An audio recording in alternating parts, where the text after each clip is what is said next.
तो आज हम आपके पास प्रकाश वैद्युत प्रभाव के बारे में बताना चाहते हैं। लेनार्ड और मिलिकन ने जो है इस पर बहुत सारे प्रयोग किए हैं। बहुत सी धातुओं की प्लेटों को जो है इस पर प्रकाश को उत्सर्जित कराया है। यहाँ पे एक निर्वातित बल्ब है और इसमें दो प्लेटें हैं। एक जो है ऋण प्लेट है, एक धन प्लेट है और श्रेणी क्रम में जो है माइक्रो अमीटर से जोड़ा गया है और समांतर क्रम में जो है वोल्ट मीटर से जोड़ा गया है। इसमें एक विभव विभाजक लगा गया है जिसके द्वारा जो है विभव को बार बार परिवर्तित किया जा सकता है। इसमें एक दिक् परिवर्तक भी लगाया गया है जो कि जो है इन प्लेटों की ध्रुवता को परिवर्तित करने में मदद करती है और इस पूरे सिस्टम को जो है बैटरी से जोड़ दिया गया है। इस प्रकार क्वार्ट्ज की खिड़की है और ये जो सूर्य का प्रकाश है, प्रकाश को आपतित किया गया है इसके सी प्लेट पर, ऋण प्लेट पर, और ऋण प्लेट से जो है इलेक्ट्रॉन का उत्सर्जन होता है और धन प्लेट के द्वारा वो आकर्षित किए जाते हैं और इस प्रकार से इस पूरे सिस्टम में एक विद्युत धारा का प्रवाह होने लगता है। तो यही जो है एक जो धारा इसमें प्रवाहित होती है वो प्रकाश वैद्युत धारा के रूप में प्रवाहित होती है। धन विभव को जो है हमने लगातार बढ़ाने पर इसमें धारा का मान बढ़ जाता है। धन विभव को और बढ़ाया गया, धारा का मान जो है और बढ़ जाता है।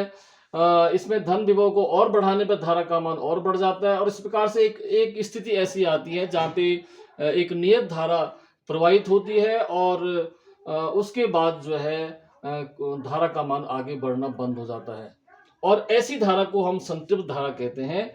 कि सूर्य के जो प्रकाश है उसकी तीव्रता को बढ़ाया जाता है, तो तीव्रता को बढ़ाने पर संतृप्त धारा का मान अगर हम दोगुना कर देते हैं, तीव्रता को दोगुना कर देते हैं, संतृप्त धारा का मान दोगुना हो जाता है। तीव्रता को 3 गुना कर दें, संतृप्त धारा का मान 3 गुना हो जाता है। तो इसका मतलब यह है कि प्रकाश धारा है, प्रकाश विद्युत धारा है और ये आपतित प्रकाश की तीव्रता है। इसके बीच में अगर हम ग्राफ खींचेंगे तो वो एक स्ट्रेट लाइन जाती है। इसका मतलब है कि जो आपतित प्रकाश की तीव्रता है वो डायरेक्टली प्रोपोर्शनल हो जाएगी विद्युत धारा के।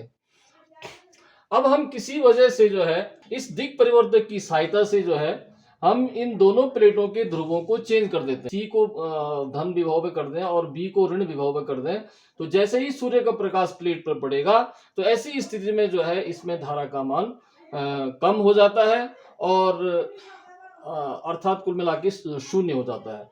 और ऐसी स्थिति में जो है जब धारा का मान शून्य हो जाता है तो ऐसे विभव को जो है निरोधी विभव कहा जाता है। जैसे माना हम जो है थोड़ी देर के लिए हम इसकी तीव्रता को जो है आपतित प्रकाश की तीव्रता को और बढ़ा दिया जाए और बढ़ाने के बाद जो है इसमें भी धारा का मान और कम हो जाएगा, लेकिन और बढ़ाते जाएंगे तो थोड़ा बहुत जो है मतलब इलेक्ट्रॉन उत्सर्जित होंगे और उससे जो है थोड़ी बहुत धारा इस पूरे सिस्टम में बहने लगेगी। प्रकाश वैद्युत धारा का प्रायोगिक परिणाम है वो ये है कि हम जो है आपतित प्रकाश की तीव्रता पर इस पर कैसे प्रभाव पड़ता है।